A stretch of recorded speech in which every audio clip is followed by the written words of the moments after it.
de ton envie de devenir milliardaire dans les 5 années à venir? Alors, c'est pas une envie, je le deviendrai. Parce que c'est un objectif. Ça, là, donc du coup, c'est du mindset. Là. Ouais, c'est un objectif. Ok. Tu comprends? On peut parler de mindset. Là, c'est du mindset. La vie, c'est un objectif. Il y a le conscient, il y a le subconscient. J'ai pas envie, je vais le faire. C'est comme je vais m'offrir mon nouveau bateau à 30 millions de dollars. Je vais le faire.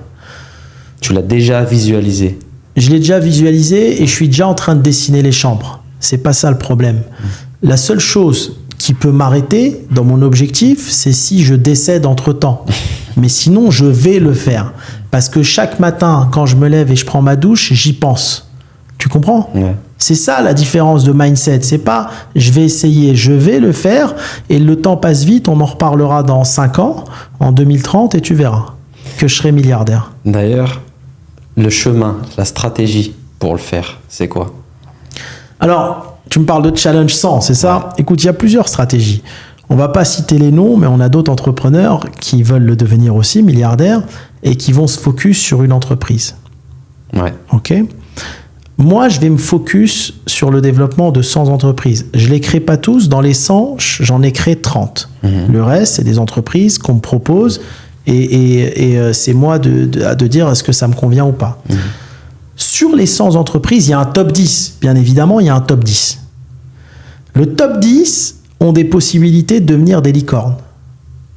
Et dans le top 10, j'ai un top 3. D'accord? Yes. Où je vais faire en sorte d'avoir 2-3 licornes. Et pourquoi 100 et pourquoi pas une? Parce que là, comme tu viens de dire, t'en as, ils vont se focus dans une et toi, tu veux te focus dans 100. Pourquoi? 2 raisons essentielles. Ouais. 1, moi je suis passionné par la création. J'aime pas la récurrence. C'est pour ça que je m'entoure de personnes très complémentaires à ma personnalité. Moi, je vais être un peu le fou qui a 10 idées par minute et qui aime créer. J'aime créer. J'aime donner l'étincelle au business. Après, il me faut des personnes complémentaires qui sont dans la régularité et du suivi. Parce qu'après, il faut une certaine résilience de tous les jours pour que le business fonctionne. L'idée, c'est 30%. La résilience au quotidien, c'est 70%.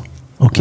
Ça, c'est la première des choses. Si tu m'enlèves, je préfère mourir moins riche et avoir créé 100 business parce que ça m'anime de créer que mourir beaucoup plus riche et en avoir créé un seul. Parce que c'est ma passion d'entreprendre et de créer. C'est ce qui fait que je me sens vivre. Ok ?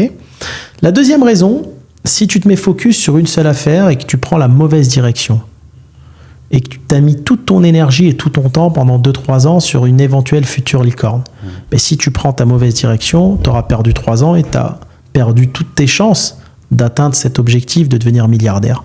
Tandis que si je prends une large fourchette où j'ai 10 top entreprises sur 100, mais je vais voir comment chacune évolue. Les CIO vont être en compétition et sous pression. Et il y a un moment, il y en a une ou deux qui va se détacher du reste. Et là, je vais pouvoir me dire, bah, c'est cela. Et là, je vais recentrer mon énergie sur celle-ci. Ok. Mais attention, on arrive à un moment où il faut vraiment une vue de dessus. Ouais. Oui, pour arriver à ce niveau-là de business, c'est ce que j'explique à des CIO.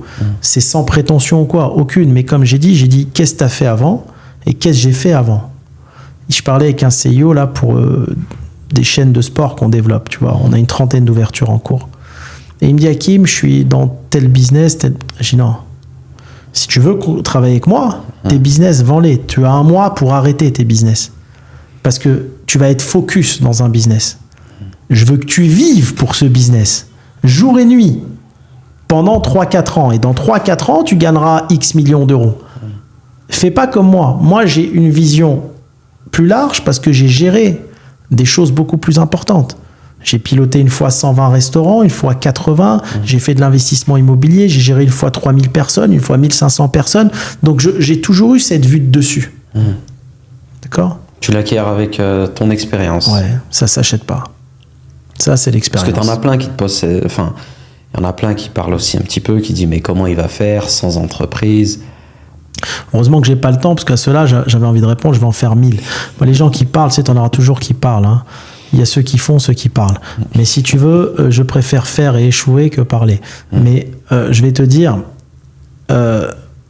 c'est parce que j'ai les capacités, encore à mon âge, physiques et mentales de le faire. Il y en a qui vont dire, il n'y a que Elon Musk qui peut passer d'un business à l'autre comme ça dans sa tête. Bon, déjà, Elon Musk, c'est pas Dieu. Il est beaucoup plus riche que nous, certes. C'est sa destinée. On a le droit de se prouver à nous-mêmes ce qu'on sait faire. Et je pense que tous les business se rejoignent. C'est à chaque fois de la stratégie. Et ce qui est passionnant, c'est de mettre en place cette stratégie. Moi, tu vois, ça ne me passionne pas la récurrence d'un business. Tu vois, un entrepreneur, il en faut, hein, qui va au bureau tous les matins faire la même chose. C'est un entrepreneur lambda. Il en faut. Moi, mes CEO, c'est des gens comme ça. Sans eux, je ne pourrais pas développer mes idées. Moi, je vais plus être du côté entrepreneur qui fait la feuille de route, qui est dans le créatif, mais pas qui est dans la gestion quotidienne. Ouais. Ça ne me plaît pas. Ok, tout simplement. Ouais, de toute façon, tu as besoin de ce genre de profil entrepreneur, comme tu dis, lambda. Comme tu as Winston Churchill qui dit, c'est avec des personnes ordinaires qu'on fait des choses extraordinaires. Exactement. Tu as besoin... Plus dans cette... Tu as besoin de gens à qui tu donnes une feuille de route. Toi, tu vas être dans les grandes lignes. Tu as une vue. C'est magnifique d'avoir cette vision de dessus. Tu as une vue d'ensemble.